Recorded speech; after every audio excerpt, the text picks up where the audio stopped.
শপথ গ্রহণের পর শিলিগুড়ি ফিরে চেনা ছন্দে স্কুটি নিয়ে বাড়ি পৌঁছলেন শিলিগুড়ির বিধায়ক শঙ্কর ঘোষ। শিলিগুড়ির বিধায়ক শঙ্কর ঘোষ শিলিগুড়িতে বিভিন্ন সময় তার স্কুটি নিয়েই শহরে ঘুরে বেরিয়েছেন। সেভাবেই কলকাতা থেকে শিলিগুড়িতে ফিরে স্কুটি নিয়ে স্টেশন থেকে বাড়িতে ফিরলেন শিলিগুড়ির বিধায়ক শঙ্কর ঘোষ। শিলিগুড়ির বিজেপি কর্মী সমর্থকরা নিউ জলপাইগুড়ি স্টেশনে বিধায়ককে স্বাগত জানাতে ফুলের মালা খাদা দিয়ে তাকে স্বাগত জানান। আর এরপরেই স্কুটি চেপে বাড়ি ফেরেন শঙ্কর ঘোষ।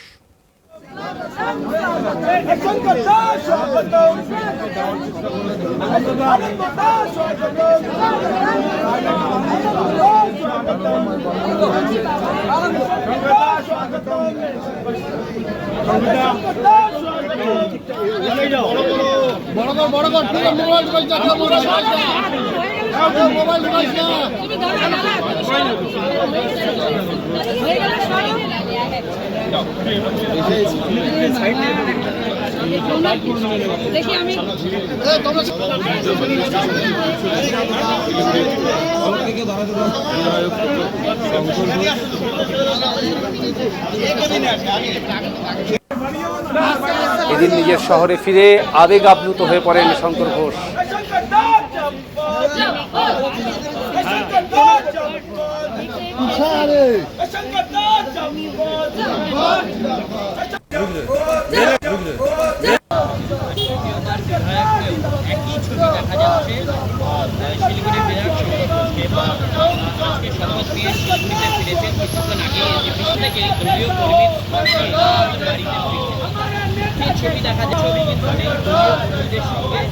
শিলিগুড়ি আমার কাছে একটা চাঁদের পাহাড়ের মতো। এই শহর আমার কাছে অভিভাবক। দিদি, দাদা, কাকু, কাকিমা, মাসি, মাসিমা সবার অভিভাবকত্বেই বড় হয়েছে। স্কুল, কলেজ, বিশ্ববিদ্যালয়, পড়াশুনো, বড় হওয়া, খেলাধুলা, নাটক, গান, বাজনা সবটাই এই শহরকে ঘিরে। এই শহরের মানুষের ভোট আমার কাছে এক একটা আশীর্বাদ। এইবার আমাকে একটা সময় ধরে আমি চলে গিয়েছিলাম 6 তারিখে, একটা দিন আমি শহরে ছিলাম না। তো শহরকে প্রতি মুহূর্ত মিস করছি। আজকে ফিরে আসা, এবার ফিরে আসাটা অনেকটা প্রত্যাশাকে নিয়ে, মানুষের প্রত্যাশাকে পূরণ করবার ভাবনা নিয়ে।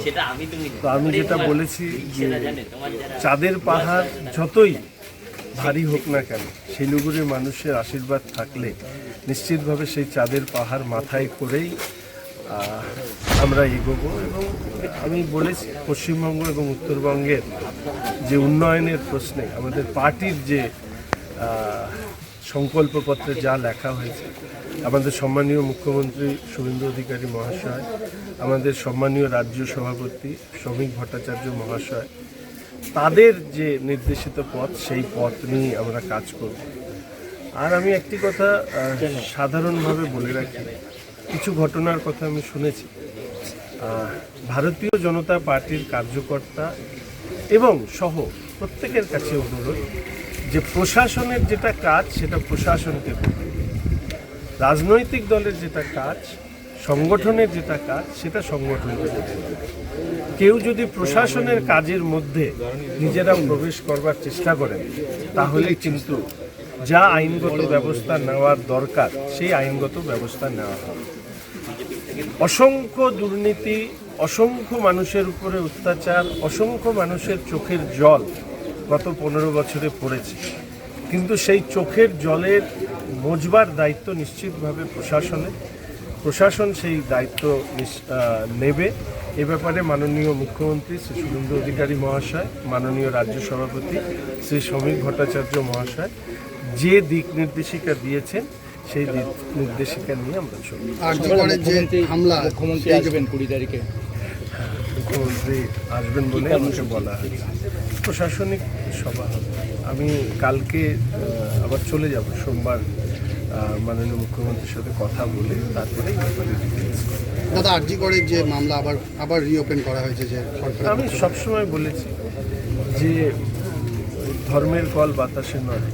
তো স্বাভাবিকভাবেই যারা এই ধরনের একটা হীন কাজকে আইনগত জামা পরানোর চেষ্টা করেছিলেন এবং ভারতীয় জনতা পার্টির এটা আমাদের লক্ষ্যের মধ্যে, আমাদের কাজের পরিধির মধ্যে এটা ছিল।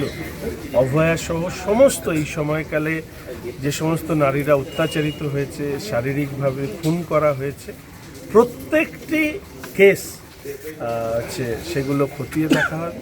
আমি শুধু আপনাদের প্রত্যেকের কাছে এইটুকুই অনুরোধ করব, সরকার সবে শপথ নিয়েছে 9 তারিখে, আজকে যে কত তারিখ, 16 তারিখ, 7 দিন হয়েছে। সরকার তার কাজ সেটাকে করবার জন্য ইতিমধ্যে মাননীয় মুখ্যমন্ত্রী, আমাদের 5 জন মন্ত্রিসভার সদস্য, তারা কাজ শুরু করেছেন। মানুষের প্রত্যাশা সম্পর্কে আমি ওয়াকিবহল। এই সরকারকে কাজ করবার জন্য, সেক্ষেত্রে এই প্রত্যাশা পূরণ করবার জন্য মাননীয় মুখ্যমন্ত্রীর নেতৃত্বে, নির্দেশে, মন্ত্রিসভার সদস্যদের সহযোগিতায় আমাদের ভারতীয়